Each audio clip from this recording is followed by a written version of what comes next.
Hey guys, welcome back to another video. So this is gonna be really weird because I don't have my microphone or like any other thing I would usually have to film.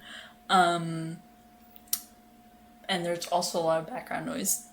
So yeah, this is really weird. I'm literally like on a laptop right now and I would usually be on a desktop. So anyway, today I'm going to be filming an introductory dressage video for anyone who like wants to just get really good at dressage, because it has taken me a long time to learn so much dressage, and I figured, I should put that knowledge to good use. So for all the beginners, I'm doing this for you. This is not my actual account, by the way. This is a different account I have. So yeah, if it doesn't look like my character, that's why. Okay, so let's start with some basics. The first thing you need to understand is gaps. So when you're riding in line, oh gosh, I thought that there would be like a horse here that I can demonstrate on. Okay, I'm gonna demonstrate on this random person and hide their username. So when you're doing dressage, oh great. Darn, I thought I could use someone. Okay, I'm gonna use this person. So in dressage, we have different kinds of gaps. So whenever you're riding in a line, there's like different distances you can stand in. And because there's like screen delay, you always wanna stand like inside the person in front of you, because otherwise you'll look like you're like a mile behind them on the commander screen. So this is called an OT gap. Yikes, OT gap. So your front hooves are inside the person in front of you's back hooves. You can just kind of see that line right there, or almost basically. So I just think hooves and hooves when anyone says an OT gap. And then there's an HI gap. Oh, gosh, these people are really not in the right place. Okay, an HI gap is when the front of your saddle is to the person in front of you's back of saddle. So you can kind of see how my horse's saddle ends right there, and that should be where the other person's saddle starts. Oh my gosh, I could really use a model right now. Okay, I'm going to show you right now. There we go. So that would be an HI gap. You can see that our saddles guys, this is a total fail. Okay, I'm using an NPC now. So this would be an HI gap. Saddle touching saddle, almost, basically. And then again, this is your OT gap. So hooves in hooves. I should have had this idea earlier. I feel like NPCs are just the best thing to demonstrate on. So again, this is OT, hooves and hooves. And then this is an HI gap, saddle to saddle. And you can tell it's like literally the smallest difference. Okay, anyway, NTT is you want to stand with your horse's nose directly over the horse in front of you's like butt, tailbow area. And I really dislike when people like stand so close in NTT, like to the point where it's not even nose to tail anymore. It's like nose to horse kidney and liver and guts. So just don't stand inside the person in front of you, because it does not look good. I prefer, like good, clean, just nose touching tailbone kind of thing. Anyway.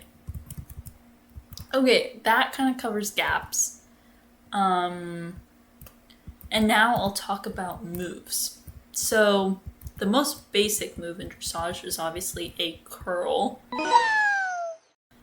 which is just a circle like that. It's a really tight circle, and you do it when the commander calls go.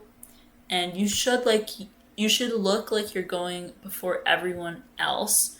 If you're going like at the same time as them, then you're late, because remember that screen delay always makes you look early. Okay, so curl is basic. The next move you should learn is a fate. A fate is never done at the wall. It's always done in the middle of the arena, and it is a curl in one direction, followed by an immediate curl in the other direction.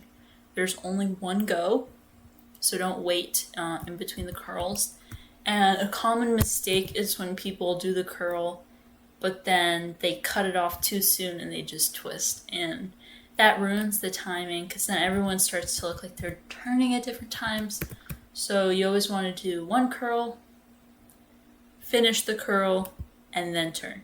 But also don't wait too long. So you kind of have to like master the timing so that's like, perfect. Okay, a twist is probably the next move you want to learn. Twist is when the person in front of you goes one way and then you go the other way. And by say you go one way, I mean like the person in front of you fates one direction called and you fate in the other direction. That sounded really confusing. Next, I should probably explain odds and evens. So in dressage, we have a lot of moves where like the person in front of you goes one direction and you go the other direction. So odds and evens is basically a way that we keep track of who goes what direction. It's honestly it's literally so easy. Just every odd person in line, so like the first person in line, the third person, the fifth person, the seventh person, the ninth person, so on, is considered an odd person. Like that's just your label. You're an odd. Versus if you're an even person in line, like your second, your fourth, your sixth, your eighth, 10th, so on, then you are considered an even. That is your label. You are an even. Odds always go the direction the commander calls, and evens always go the opposite direction. So for example, since I'm just one person, I'm going to say I'm the leader of the line. So that means I'm the first person in line, therefore I'm an odd. So whatever the commander says, like if they say curl left, fate left, twist left, any move left, I will always go left. But if you're an even and the commander calls a move that has multiple directions, for example, like a twist. In a twist, the odds, they fate the direction called, and the evens, they fate a different direction. Then the evens will always go the other way. So if you're an odd, you always go the direction called, and if you're an even, you always go in the other direction. Wow, this is like a really beginner talk. If you already know all this stuff, it's probably going to be so boring. Okay, I'm going to try not to talk so much about moves because you can probably like Google so many tutorials on that. But let me just do a few more. Okay, next. A comb is just a 90-degree cut from the wall. And the thing about a comb that confuses people is that you don't follow the leader of the line for this. So if someone calls a comb, then everyone at the exact same time just turns off the wall, 90-degree angle, you just cut down the arena. Probably the biggest mistake in this, well, the first one is people always follow the leader in the line. Don't follow the leader. It's a comb because it looks like a comb. Like everyone's like a tooth in the comb. Like you're combing. Yeah, I don't know where I was going with that. Anyway, so yeah, that's comb. And the second biggest mistake is that people, they don't keep their alignment. So like there will be one person trotting here while their partner is like all the way like back here. So it's not aligned. Like if there were horses doing a comb, you want everyone to be perfectly symmetrical as they cut down the arena. And the way you do that is you always stay one horse ahead of your leader. So for example, take this random bunch of people right here. If we're all doing a comb, assume we are in motion and we're all trotting, then on my screen I should look like I'm here. You want your horse's butt, basically. Why is my cursor not letting me twist? Okay, well, that's not very nice.